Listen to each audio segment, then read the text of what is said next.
introduce Dr. Samir Mehta. He's the chairman Lumen Foundation Global Lumen Program and interventional cardiologist from Mercy Hospital, Florida, USA. Dr. Mehta has pioneered in the development of population attack programs in many developing countries, including Sri Lanka.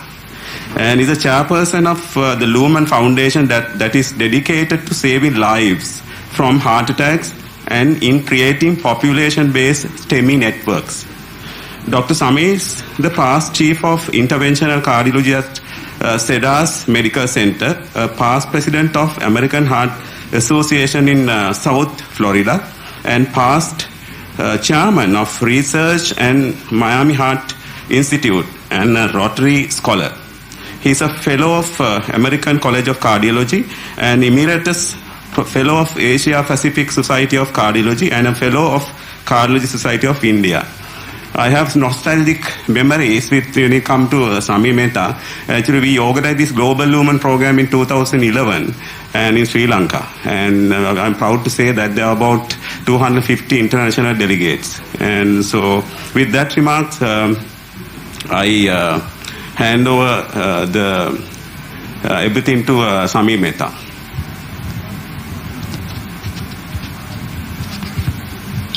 Wonderful from Miami. I'm Samir Mehta, and congratulations to the organizing committee for the 21st Sri Lanka Society of Cardiology meeting.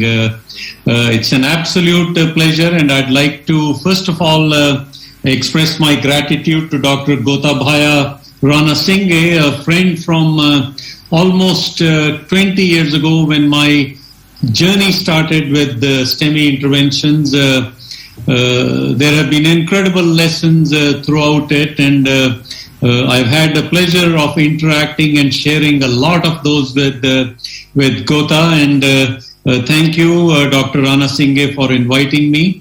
My congratulations also to Dr. Anidu Pathirana for putting this meeting together, and hopefully you'll find my presentation very relevant. So I have slightly modified my presentation to include a few other personal observations which I hope will be beneficial. And I must also say that I have had the pleasure of visiting Sri Lanka twice, and of course I consider it, like so many other people, an absolute crown jewel, a gorgeous, beautiful country. And of course, what I have always enjoyed, which Gota knows about, is the fantastic Sri Lankan spirit of cricket. And with those words, let me share with you our work. I will, of course, be talking mainly about telemedicine and a little bit about artificial intelligence. But some of the global work which I've had the pleasure of doing, I would like to share with you. All of it absolutely geared so that you can probably get some of the lessons from what I have to show you. So this particular slide I made for Mexico, and then I said, why would I share this particular aspect of Mexico? You will understand the relevance in a moment. But basically sharing with you that the work of telemedicine and the journey can be there in various countries with great purpose and with tremendous lessons which one could learn. This is a recent editorial which Dr. Cindy Grimes and I co-authored in the European Society of Cardiology in the European Heart Journal, just published a couple of weeks ago, which has a very important title, and I think therein lies a tremendous message for the Sri Lankan Cardiology Society. ST segment elevation myocardial infarction management. Strides have been made, but there is room for improvement. Now, what are the strides which have been made? Door to balloon time. What are the improvements that can be made? Symptom to balloon time, and we'll share that with you. This is another publication, again came out in August this year. STEMI Telemedicine for 100 million lives. Who could have ever thought about it? Gotha, even you could not have thought about it when we used to sit down and talk about the power of telemedicine, what it is able to do. Now, if you look at it, to use STEMI telemedicine in confines of a gorgeous country such as Sri Lanka should not be difficult. Now, the question is, do you need it? How to do it? Let's see if there are some lessons for you. But clearly where you will find lessons are from this slide. Now, this has been the work of the Lumen Foundation, which I chair, helping create STEMI telemedicine networks in 33 countries now. I probably still remain the only cardiologist possibly on the planet who does STEMI only. It's been 21 years of remarkable journey, and I, of course, thank God for keeping me healthy and, of course, maintaining my faith and trust in this absolutely unbelievable procedure. So let's take a look at it. Here is the map of the world. What are the challenges globally? These are the challenges. There are disparities. So this is our work from the Lumen Foundation, almost going back to 12 years ago, when we separated the entire world into these various levels. Whenever you have to realize STEMI as the population is going to be applied and benefit, it doesn't happen magically, or it doesn't happen suddenly in a single. It goes in various phases. These were the various phases which we recognize. Level 1 to level 4. In level 1, for an entire nation, there is availability of thrombolytic therapy. Then you start developing ambulance care, some pharmaco-invasive management creeps in, and then you've got primary PCI. This is how we mapped the entire world. Where exactly does Sri Lanka fall into it? I leave it to your judgment. All I can tell you, I have never ever visited any country where improvements were not possible. So before you look at the improvements, let's explain what are the challenges. Let's look at them. This is a fantastic work.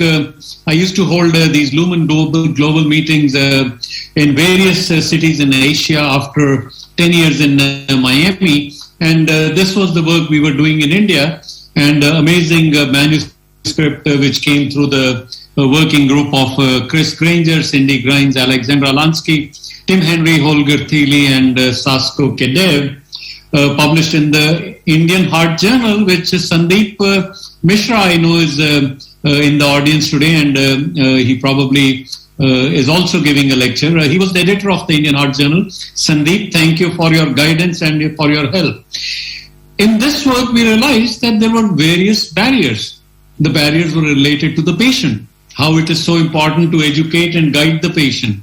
They were related to the insurance. Happens all the time, whether it is one form of payment system or other system. In India, this is a particularly pernicious problem even now.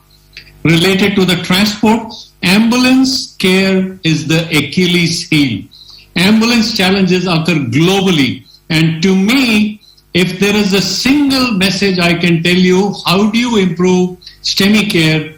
How do you optimize STEMI management? How do you continue to save lives? How do you invest? What is the support you need from the government, from all the private agencies? It should be solely directed at improving the ambulance care. Now, ambulance care in India, in Asia, is basically, it is probably one of the worst models. It is bi-directional. So a hospital gets a call for STEMI, they send an ambulance in traffic, and the ambulance comes back in traffic. In Latin telemedicine, we struggled with the system. I'll review with you the details of it. But we went from this bidirectional to a unidirectional to a centralized model. And I can tell you, having worked and created STEMI networks in so many countries, including helping create the nationwide STEMI program for China, that the biggest gains come once you have a reliable ambulance care. What were the other challenges? They were related to barriers in the hospital with physicians and with technology. Physicians, what is the challenge with the physician? Absolutely. The biggest problem, STEMI intervention, primary PCI during the day, thrombolysis during the night, that has to be broken before you can make more progress. So these are the disparities. This is not a Photoshop. This is a work which we were doing at this time in Sao Paulo, Brazil. On the left is what you are able to identify. I am sure, again, Sri Lanka has made so many strides. I don't think there is poverty like what you see here, but this could be sub-Saharan Africa. This certainly is parts of India. This certainly is parts of Bangladesh. This certainly is part of Cambodia and various poorer countries. On the right-hand side, look at that. The incredible, the beautiful tennis courts, hard courts, clay courts, large community swimming pool, individual swimming pools on the balcony. So is it any surprise that STEMI care between the rich and the poor is different? Totally different. What is the way? I'll share with you our pioneering work in telemedicine. So this was our first publication, A Tale of Two Cities, STEMI Interventions in Developed and Developing Countries. This was an editorial by Dr. Christopher Granger from Duke, following this and recognizing the value of this work. And in 2008, I sat down and pulled out the guidelines from the European Society of Cardiology, from American College of Cardiology and the American Heart Association. And the treatment methodology, the three treatment arms are, this is not my work. I basically took it from these guidelines. How a patient, based on his duration of chest pain and distance from the PCI center, how there are guidelines to recommend either thrombolysis, pharmacoinvasive management, and primary PCI. Now, where this protocol is unique and different is what exactly was the role of telemedicine, what was the purpose. There were two parts of it. There was the immediate and accurate EKG diagnosis, which we got it up to 98.5% in 3.5 minutes for a patient located 1,000 miles away. That is the power of telemedicine. And if I could do it for all the 4 countries in Latin America, which I'll show you, there is absolutely no reason why this could not be done for any location around the world. Telemedicine does not recognize any boundaries. This is the beauty of it. You need just high-speed internet networks, and experts remotely located can guide. As you realize here, there was a guidance of the telemedicine process, how the patient was transferred from where he was presenting in the very small community clinics, centers, often with no physicians there, located in the very out parts of the countries, in the most remote locations, and how we were able to push the patient very fast into performing.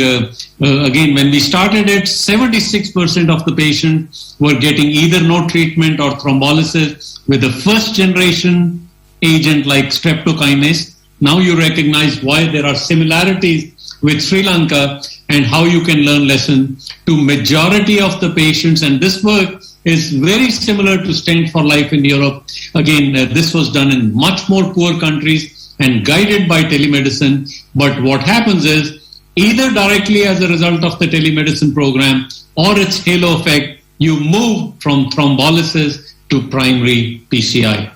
This is our work published again a few weeks ago in the Sky Journal. And who could have thought about it? How could you even create this? This is my work, 162 trips to South America, creating the Latin telemedicine program with coverage of 100 million people, provided an umbrella of guidelines-based, advanced, sophisticated, bringing to the poorest people the best of primary PCI and STEMI management. This is what I call as a navigational plan. In this particular case, this is Brazil, showing 16 cities in this massive country, bigger than the United States. And this shows you everything. It's like what a pilot needs when they are flying. It shows how the hubs and the spokes are located and configured. How much is the distance between the hub to spoke? What kind of ambulance structure is present? How much is the expected driving time? How many were the number of patients who presented? how many number of EKGs, how much was the time to telemedicine diagnosis, how many patients went through thrombolysis, pharmacoinvasive, primary PCI, and how much was the door to balloon time and door to needle count, all in a single. And if you take a look at it, the previous slide, there was an absolute similarity. It took us months and months, maybe a couple of years, before we got it right. In the first site in Barranquilla, learned valuable lessons, used them exactly to replicate in Colombia first in about 25 cities, and then took it to Brazil. This is exactly what you need to do in Sri Lanka. Just that, I actually made some initial maps of it, and something like it is absolutely doable. I am absolutely convinced that the confines of Sri Lanka, many years ago, I created a STEMI network for Puerto Rico, a program known as PRINCE, Puerto Rico Infarct Nationwide Collaborative Experience. Puerto Rico has a population of 4.1 million, much smaller than Sri Lanka. But you can particularly, I think, Sri Lanka happens to be one of the places which I think can hugely benefit, and you can probably network the entire country for a telemedicine guided strategy. So then you look at it and you realize, of course, you save lives, but is it going to cost more money in poorer countries? And the emphatic answer is no. This is the economic forecasting of Latin telemedicine. Can be related to anywhere in the world. We projected it out to 2026, 42,000 STEMI patients treated, saving $281 million. So it's an absolute myth that if patients are going for primary PCI, you actually save a lot of money in various methods, particularly now that you're providing the care for an accurately diagnosed STEMI patient who's efficiently transported for the procedure. So what's the relevance here? Why was I even so delighted about making this presentation? Why am I so convinced that this particular work has huge relevance in Sri Lanka? Because I have used this modeling. This is the Latin program made even more efficient, even more cost-effective for 65 million people in Rajasthan. This is the Rahat telemedicine program there in its fourth year, making strides all the time. Exactly what we learned, the lessons in Latin America applied to India. There is absolutely no reason why something like this could not be applied to Sri Lanka. And I challenge you, I inspire you, I encourage the Sri Lankan Society of Cardiology to sit down. There is a lot of stakeholders which can join in. There is a definite role of the government, mainly in providing ambulance care and in patient awareness, plus the different individual people. You can bring in all sorts of supporters, created a public-private partnership, various other ways to do it. You can do it for a single community, a single city, but I think the entire country of Sri Lanka can be networked now. There may be parts which may particularly benefit with telemedicine more in the remote areas, but I hope that you're able to learn from it. So in the next 2 or 3 minutes, what is the final frontier? What is the further improvement? We have so far talked about door to balloon time. I think you should change the mindset and talk about symptom to balloon time. Now, the Latin telemedicine work was done with a company known as ITMS based out of Sao Paulo, which had the world's biggest repository of classified electrocardiograms. And therein started my journey about 5 years ago of trying to understand. At that time, I was working on artificial intelligence. This is our recent publication on AI. And I started looking at it that, can you diagnose STEMI with the machine learning process? Of course you can. Can you even create maybe a single lead? Yes, you can. This is the work. So this is a single lead, artificial intelligence, machine learning algorithm guided, patient self-administered administration and diagnosis of STEMI detection to reduce not door to balloon time, but symptom to balloon time.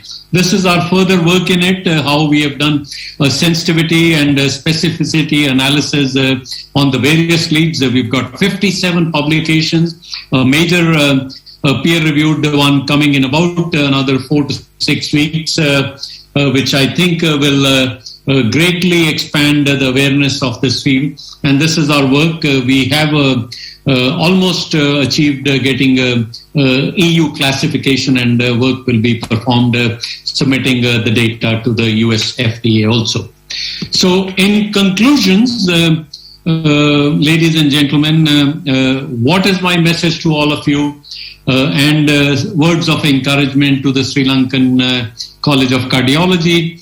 There are huge disparities, as I have demonstrated, as has been very profoundly demonstrated with our work providing umbrella of heart attack care for 100 million patients in Latin America.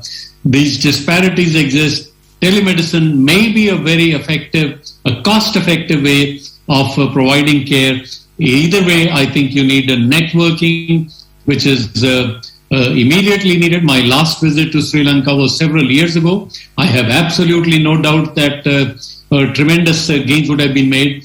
And of course, I think you need to focus beyond door to balloon time to symptom to balloon time. Looks a little far-fetched in developing countries at the moment, but I think it is a step in the right direction. Once again, Dr. Pathirana, thank you for inviting me, and I hope this lecture will be of use to the audience. Thank you. Huge thank you, Dr. Samir Mehta, for that deep dive into STEMI care and telemedicine services in STEMI care, especially in developing countries.